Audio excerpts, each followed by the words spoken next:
Kashif fly.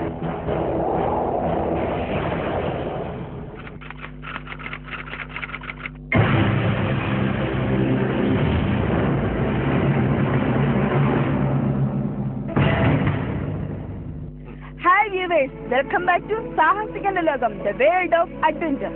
Sahasikante Lokathilekku ഏവർക്കും സ്വാഗതം. സാഹസികന്റെ ലോകം ഇന്നിപ്പോൾ നിൽക്കുന്നത് വയനാട് ജില്ലയിലെ ലക്കിടിക്കടുത്തുള്ള പൂക്കോട് എന്ന ഗ്രാമത്തിലാണ്.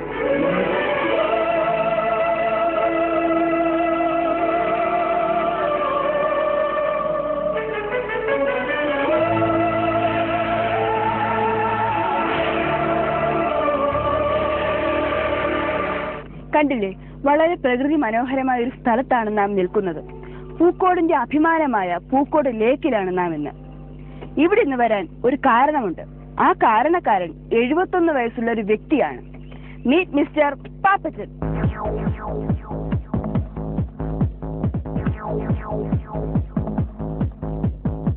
സാഹസിക ലോകം ഇന്നിപ്പോൾ നിൽക്കുന്നത് വയനാട് ജില്ലയിലെ ലക്കിടിക്കടുത്ത പൂക്കോട് എന്ന സ്ഥലത്താണ്. ഈ സ്ഥലത്തിന് പ്രത്യേകത കൂടിയുണ്ട്. ഇന്ത്യയിൽ ചിറാപുഞ്ചി കഴിഞ്ഞാൽ ഏറ്റവും കൂടുതൽ മഴ ലഭിക്കുന്ന ഒരു പ്രദേശമാണ്. ഈ പൂക്കോടിലേക്ക് നമ്മളിന്ന് വന്നിരിക്കുന്നത് ഒരു പ്രത്യേക ഉദ്ദേശത്തോടു കൂടിയാണ്. നമുക്ക് ഇന്ന് മിസ്റ്റർ പാപ്പച്ചനെ പരിചയപ്പെടാം. പുതുശ്ശേരി പാപ്പച്ചൻ. നമ്മളൊക്കെ സാധാരണ ബെഡിലാണ് കിടന്നുറങ്ങാറുള്ളത്. ബെഡിൽ കിടന്നുറങ്ങുന്ന സമയത്ത് ചേട്ടൻ പറയുന്നത് ചേട്ടൻ വെള്ളത്തിൽ കിടന്നുറങ്ങും. മണിക്കൂറോളം 6-7 മണിക്കൂറോളം വെള്ളത്തിൽ കിടക്കും. ചേട്ടൻ എങ്ങനെയായിരുന്നു തുടക്കം? എങ്ങനെയായിരുന്നു?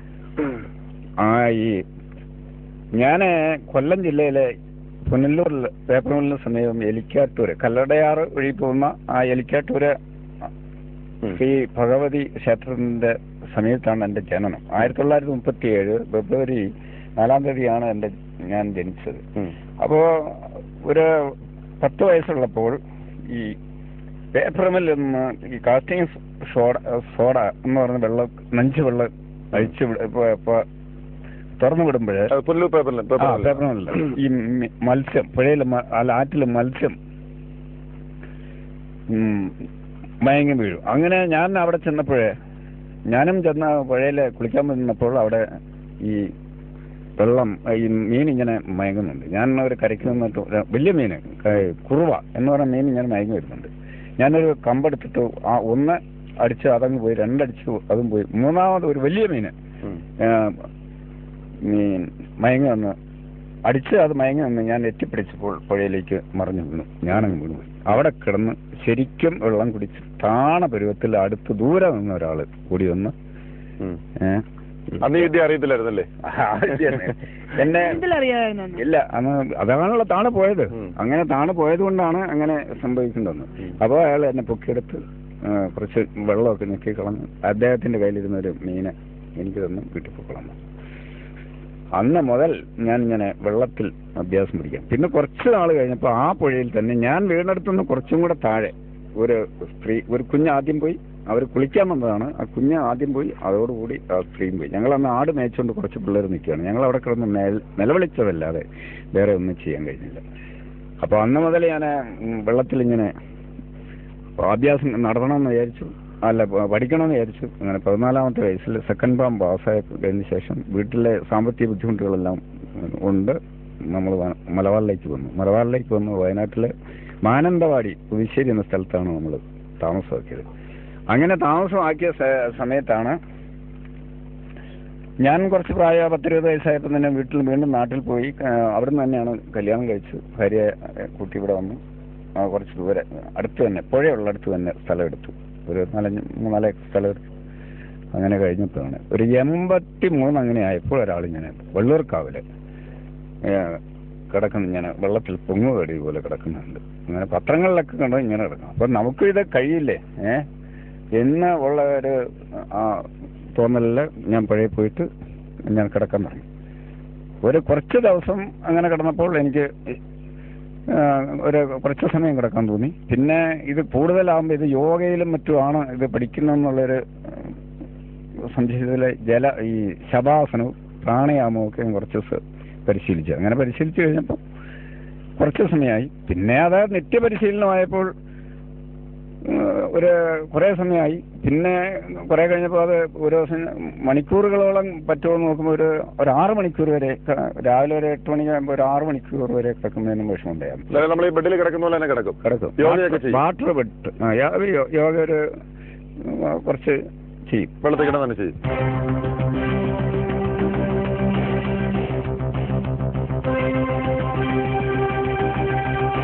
നമ്മുടെ ഇന്നത്തെ ഷോയിൽ നമ്മളെ സഹായിക്കാനെത്തിയിരിക്കുന്ന ലൈഫ് ഗാർഡ്സ് ആണ് ഇവര്. ഈ പൂക്കോട് ലേക്കിൽ ഏറ്റവും കൂടുതൽ ആഴ്ചയുള്ള സ്ഥലത്താണ് മിസ്റ്റർ പാപ്പച്ചൻ വെള്ളത്തിന്റെ മേളിൽ ഇങ്ങനെ വെള്ളം ബെഡായിട്ട് ഉപയോഗിച്ചുകൊണ്ട് കിടക്കുന്നത്. അപ്പൊ അദ്ദേഹത്തിന് എന്തെങ്കിലും സംഭവിച്ചാൽ നമ്മൾ സേവ് ചെയ്യാൻ വേണ്ടിയുള്ള ഒരു ഉദ്യമത്തിലാണ്. നിങ്ങൾക്ക് പരിപൂർണമായിട്ട് വിശ്വാസം ഉണ്ടല്ലോ എന്തെങ്കിലും സംഭവിച്ചാൽ നിങ്ങൾക്ക് സേവ് ചെയ്യാമെന്നുള്ളത്? തീർച്ചയായിട്ടും. ഇത് തുടങ്ങിയിട്ട് കുറെ വർഷമായോ? അത് തുടങ്ങിയിട്ട് ഇപ്പോൾ ഒരു 16-17 വർഷമായി. അപ്പൊ നമ്മുടെ പാപ്പത്തിനൊന്നും സംഭവിക്കത്തില്ല എന്ന് തന്നെ നമുക്ക് വിചാരിക്കാം. നമുക്കറിയാം കേരളത്തിലെ രണ്ടാമത്തെ വിസ്തൃതിയുള്ള ഫ്രഷ് വാട്ടർ ലേക്കാണ് പൂക്കോട് തടാകം. നമ്മുടെ ശാസ്താംകോട്ട കഴിഞ്ഞാൽ അടുത്ത ഇതാണ്. ഇതിപ്പോൾ വലിയൊരു ടൂറിസ്റ്റ് കേന്ദ്രമായി വളർന്നിട്ടുണ്ട്. കേരളത്തിലെയും വിദേശികളെയും സ്വദേശികളും ഉൾപ്പെടെ 5 ലക്ഷത്തോളം ടൂറിസ്റ്റുകൾ ഒരു വർഷത്തിൽ വരുന്നുണ്ട്. ഹിൽ സ്റ്റേഷനിലുള്ള ഈ 13 ഏക്കർ വിസ്തൃതിയുള്ള ഈ തടാകത്തിന്റെ പ്രത്യേകത അത് ശുദ്ധജല തടാകമാണെന്നുള്ളതാണ്. കൂടാതെ വളരെ തണുപ്പ് അനുഭവപ്പെടുന്ന ഒരു ഏരിയ ആണിത്. ഇക്കരെ നിന്ന് അക്കരയ്ക്ക് നീന്താൻ വേണ്ടി എടുക്കുന്ന ഒരു 10 മിനിറ്റ് പോലും വളരെ തണുപ്പേറുന്നതാണ്. 10 മിനിറ്റ് നീന്തുമ്പോൾ തന്നെ വളരെ കൂടുതൽ കൈയും കാലും ഒക്കെ കോച്ചി മരിക്കുന്നൊരു അനുഭവമാണ് ഉണ്ടായിട്ടുള്ളത്. അപ്പൊ ഇതില് 6 മണിക്കൂർ നിങ്ങളുടെ സാഹസികൻ ഈ പ്രോഗ്രാം അവതരിപ്പിക്കുന്ന സാഹസികൻ 6 മണിക്കൂർ വെള്ളത്തിൽ കിടക്കുന്നത് അതിസാഹസികം തന്നെയാണ്, അതിൽ സംശയമൊന്നുമില്ല. താങ്കളുടെ ലൈഫ് ഗാർഡ്സ് എല്ലാം ഞങ്ങളെ സഹായിക്കാൻ വേണ്ടി തീർച്ചയായിട്ടും ഞങ്ങളുടെ ലൈഫ് ഗാർഡ്സും ബോട്ട്സും ഒക്കെ നിങ്ങളുടെ സഹായത്തിനും എല്ലാ സഹകരണത്തിലും ഞങ്ങൾ ഉണ്ടാവും. വിവേഷ് ചേട്ടനിപ്പോ 71 വയസ്സായി. അദ്ദേഹം പറയുന്നു കട്ടിലിൽ കിടക്കുന്ന പോലെ വളരെ നിവർന്ന് തന്നെ വെള്ളത്തിൽ എത്ര ആഴമുള്ള വെള്ളത്തിലും അദ്ദേഹം നിവർന്ന് കിടക്കും. അതുപോലെ വെള്ളത്തിൽ യോഗ ചെയ്യും, അതും മണിക്കൂറുകളോളം 5-6 മണിക്കൂർ അല്ലെ 7-8 മണിക്കൂർ കിടക്കാൻ അദ്ദേഹം തയ്യാറാണ്. ആ മനുഷ്യനെ കൊണ്ട് നമുക്ക് ഇന്ന് ഈ പ്രവൃത്തി നമുക്ക് ചെയ്യാൻ സാഹസിക ലോകത്തിലേക്ക് അദ്ദേഹത്തെ ക്ഷണിക്കുന്നു. അപ്പൊ ചേട്ടാ നമ്മളിന്ന് ചെയ്യാൻ പോകുന്ന കാര്യങ്ങൾ വളരെ വ്യക്തമായിട്ട് എല്ലാ കാര്യങ്ങളും അറിയാമല്ലോ? അറിയാം. ഏതാണ്ട് 25-26 അടിയോളം ആഴമുണ്ട് ഇതിന്റെ നടുക്ക് ഭാഗത്ത്.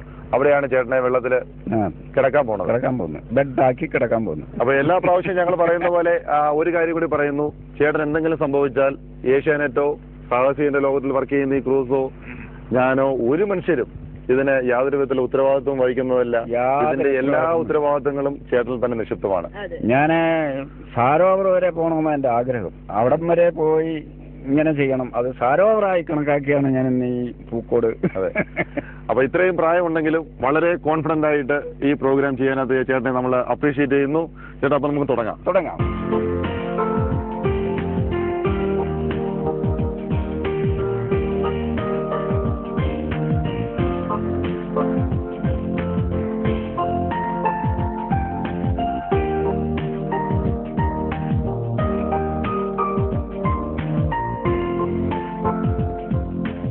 ചേട്ടാ അപ്പൊ നമ്മള് ഈ പോർഷനിലാണ് ചാടാൻ പോകുന്നത്. മിസ്റ്റർ പ്രകാശ്, ഇവിടെ അല്ലേ ഏകദേശം ഏറ്റവും കൂടുതൽ ആഴമുള്ള സ്ഥലം എന്ന് പറയുന്നത് ഇതല്ലേ? ചേട്ടാ പേടിയൊന്നുമില്ലല്ലോ?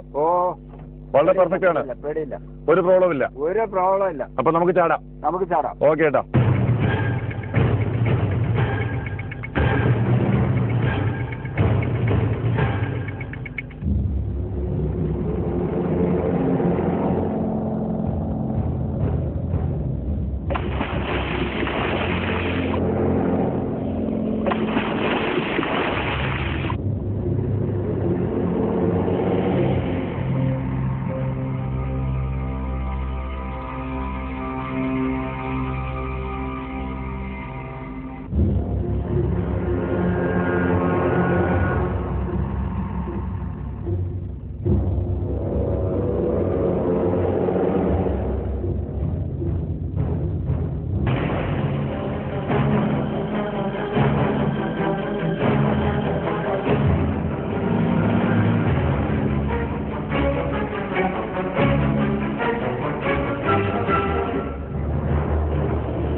ഒരു 1-2 മണിക്കൂറിലധികമായിട്ട് പുള്ളി ഇപ്പോൾ വെള്ളത്തിന് മുകളിൽ നിസ്കാരമായി കിടക്കുകയാണ്.